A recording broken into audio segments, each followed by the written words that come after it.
and without going into the exact Byzantine generals problem, which is interesting and complicated, think of it like kind of like the dying philosopher's problem for those of you who take computer science. But the big thing that it solved was like the ability to transfer, not copy, a piece of digital property from one person to another, or one machine to another.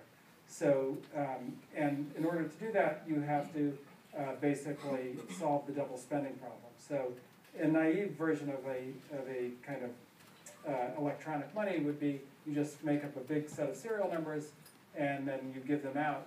And so then I give you $1, but the problem with that is you don't know that I didn't give that exact same dollar with that exact same serial number at the same time to Felicia. Like you have no idea that I didn't do that, and that's a hard problem to solve, the double spending problem. So Bitcoin, the original Bitcoin paper and the blockchain kind of technology solves the double spending problem and lets you transfer a piece of digital property from one person to another. So what does this mean? It means that kind of for the first time, and then the way that's been solved through history is like with Visa or something, right? Where they run a ledger that keeps track of all the money that is kind of transferred from one person to another. But the problem with Visa is severalfold. One is that it's a proprietary system, and then it's a reversible system, so there's a large fee associated with it. With Bitcoin, that's solved. There is no person in the middle, so it's the first time that there's a ledger that everybody can use that nobody owns. And the reason that that's important is if you think about what was really powerful in my youth about the internet was it was a network that everybody could use but nobody owned. And what that ends up meaning, or what it ended up meaning on the internet, and why the reason that everybody underestimated the internet is when they first saw it, it's like it's got no functionality. You got to plug a yellow cable into the back to get it to, you've got to call the guy and he's got to send you a 4-octet number, and you've got to, and oh, by the way, there's no security at all built into TCP/IP, and it'll never be secured, and blah, blah, blah, blah, blah, blah, blah. But it was a network that nobody owned.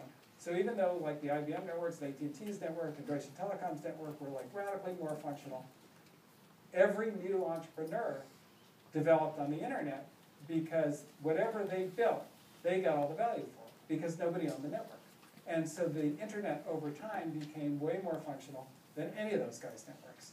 And in the same way, we have a very strong belief in the firm that the ledger that nobody owns is going to be the thing that draws all of the developers, and the best payment functionality, wire transfer, foreign currency exchange, and all kinds of other functionality that you can't even imagine now. Just like, when people thought of the internet as like, oh, it's the electronic post office or whatever. Well, it's not just a post office, right? Like that metaphor is too weak. Electronic money is actually or money is too weak a metaphor for Bitcoin. But we think that, having financial services platform that nobody owns, that everybody can benefit from is going to be a very, very big thing as time goes on. I could give you like a million, zillion examples of the kinds of things that might be built if something like that existed. So yes, it's going to fluctuate up and down. Yes, we're in the very early days of it. But if I was, there are two things. Like if I was at Stanford, the two things I would probably be working on would be either cryptocurrency or biohacking. Because that seems to be the two most exciting areas that will develop in huge ways over the next 20, 30 years. Oh, that was good, wasn't it? That was good.